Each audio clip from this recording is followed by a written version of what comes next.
Welcome to more Gran Turismo 7 Specialtatin. Today we're featuring a fairly old weekly race of mid-space Lantras at Major West End. But instead of last video with me qualifying pretty big and good and just falling through the field with some style, hopefully this race has some good old-fashioned substance with last to first challenge. Leader is D class, but I actually have qualified at A class, so this field is nice and varied because, again, it's pretty sure it was the only split that was even running. So this is everyone that ran the race at the exact time is being ran as who's in it. So hopefully I can get into it pretty quickly. If a good start. Not the worst start, but I've never exactly the dangest of reflexes. So yeah, I still sort of kind of have my work cut out for me. No guarantees of how this will go. It's already not exactly looking the absolute dangerous, but I guess it could be worse. And really, a whole heck of a heap worse. The ghosting system just worked. That's a very rarity, right, Hunter? Can't really complain too much. Well, I'm not particularly gaining positions. It's not all that particularly chaotic yet, so could be worse. For me. Because the ghosting system worked again. It could be a whole heck of a heap worse for me, but someone just got a lot worse. Luckily, these cars are fairly easy to drive, no spin out or anything there, so yeah, for some people ain't the dangerous, but this turn, everybody kind of wrecks on, so... Luckily, I backed that and the ghosting system worked. I think this is genuinely the most the ghosting system has actually worked, like, that I've ever seen in any time in 7, I guess I'll put it like that. So that's something. Again, I haven't raced in about a year because of the whole PlayStation Plus debacle with the credit card and such, but back in my day, it didn't work that good usually, so this is a very, very rarity, like the D beating the A and the ghosting system working and all that. A lot of things that don't usually happen in the race are happening. Now, this is a relatively calm and good race all around, roundabout, out of luck at this point. Brake checking. It's a Gran Turismo, I remember. It's a ghost. Of course not. Of course not. Okay, remember how I was given praise of the ghosting system before? A lot of those instances with the ghosting system before were the honest mistakes. Somebody took a turn a little bit too fast. The car ghosted through. Turned a little bit too much to the point of there might have been contact. The ghosting was never really dirty. It's just misjudging angles of the car. Where that was brake checking on a straightaway, so that was obviously dirty. If there's one thing where the ghosting system should work, that didn't work at all. And ghosting again. Second time though, I wasn't necessarily predicting it because the car had the momentum, so it didn't really need to do it a second time, but I said at the back of my mind it would be a possibility, and I was right, so yay, I was right the second time around at least. And at least, like, the third time around, at least with us two cars, the ghosting system actually did work. So 1 out of 3, I guess, ain't bad. Again, like I said earlier in the video, it could be worse.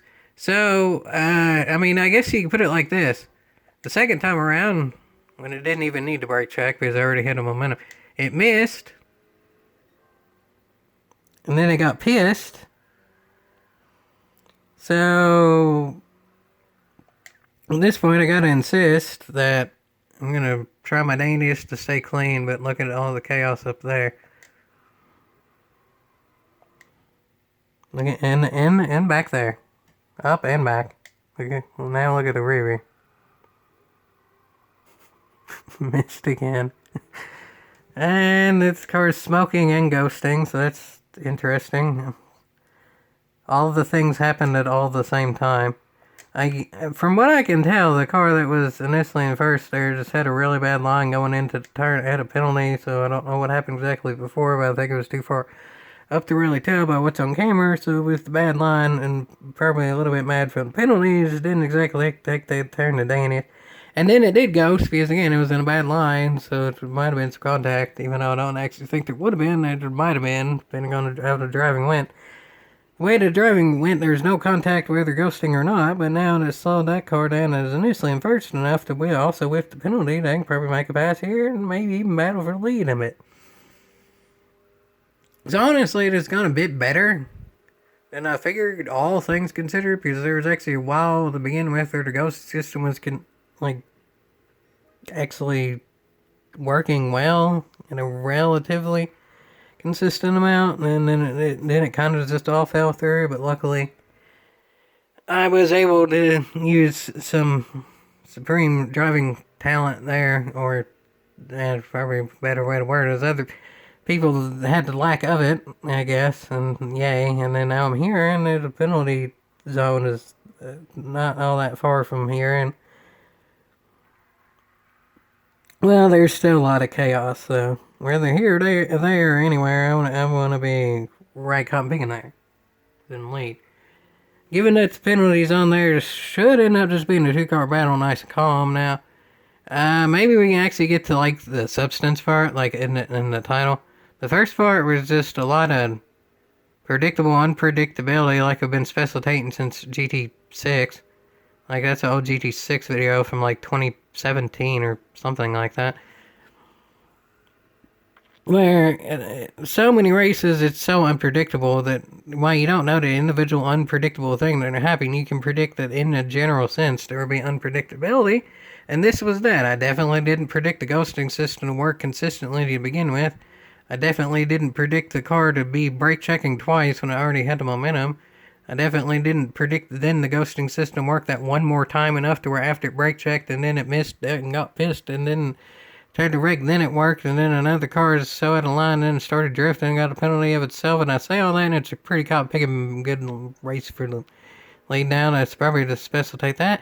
But I mean, it's relatively predictable that at least of, like I've said before, maybe the 5% of races to actually end up getting coverage, whether it's direct capture or Specialtatin or whatever it may end up be, like I said before, maybe 5% of the total races I've ever done get at least any bit of coverage.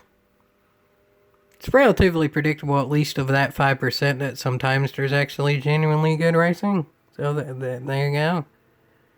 If you can't predict that 95% of the time of the actual good racing that's clean and close and such, but solid 5% of the time that y'all end up seeing is, it works out, I guess. Kind of. It's not as close as it used to be, but it could be worse. I've actually said that a lot, too. I feel like I'm almost foreboding and, like, foreshadowing and all of the things with the 4. But at this point, I want to be 1, so we'll see how that goes. I feel like, though, if we both end up getting a two-battle that we end up that we're both around about 4, but I'm going to go for 1. In a clean way, mind you, but I'd still like for that to happen.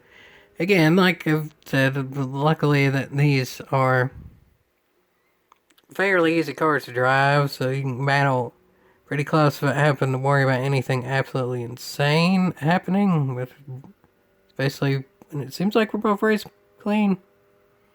Take my driving as you may have always considered, but if at least the car in front, I don't particularly remember of any other races, but at least what I've seen have been driving nice with the final lap, so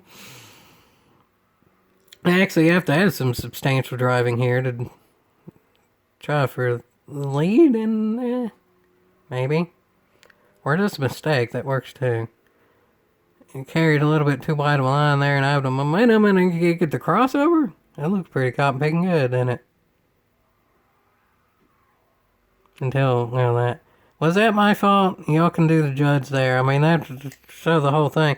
I mean, that's pretty cotton picking go cross over there. That car carried a little bit too much momentum there, so I had to check up, and it's looking like it's going to do crossover move and stuff, and I obviously had the inside line. I will say that. That's straightforward, you can tell. Pretty cotton picking, obviously had the inside line. Whose fault is that? I mean, the judge there. I mean, I'll say this. I got the best of the scenario. that car behind me kind of got ping physicsed and got loose enough that we had to slow down even more. Honestly, I think I just call that a racing incident. While I didn't get too bad of it, and the other car did, I don't really think there was any one particular fault there. Because I had to stay on the way inside there in order to not make contact. But I mean, obviously, the preferred racing line is the way inside, because especially with how much curbing you can use, I'll just call that a racing incident. It's probably the best overall of the clean racing that's done a Specialtatin on in a while. I'll put it like that. It's not like I've done many Specialtatins in a while and a half right yonder, so you can take that as you may, but still. Overall, it's about as clean as it does, but hopefully that driver considers it a racing incident as well and not something dirty and tries to retaliate. Or just out talent me. That could also end up being a thing. Or draft, or all of the above. Generally, I'm worried about this turn even more than the last. There's a lot of chaos happened in the turn before this one, too. Now we're getting to the very last turn of the race, so let's see what happens overall. This little kink is full throttle. I wouldn't even really consider it a turn, but I mean, really, if that driver wanted to throw it in real hot like and probably try and do something, it doesn't say it would work, or try something. But actually stays clean to the point of really no harm, no foul there, and take the win. Honestly, I would have preferred it to where there didn't end up being ping physics there going into more of the slow section in the middle of the lap. But there's nothing I can really do about the ping physics. It's the cleanest race I've done a Specialtatin on in a long while, and considering how chaotic the first bit was, it was the usual predictable unpredictability, to be fair. Can't really predict overall. The ghosting system worked about 50% of the time every time, and that's about 25% more than of what it usually does most of the time. So take that as you may, but overall, I'd actually say that this race had some substantial good driving. The ghosting system kind of worked, and overall, I'd even dare say it's worth a yeehaw till the ping physics happened, because that sort of ruined the race. But so 80% of the time of the every time of this individual race, so not exactly every time, but this time, I guess, is about 80% of a yeehaw. Yeehaw! That 80% of it? Take that as you may, I guess.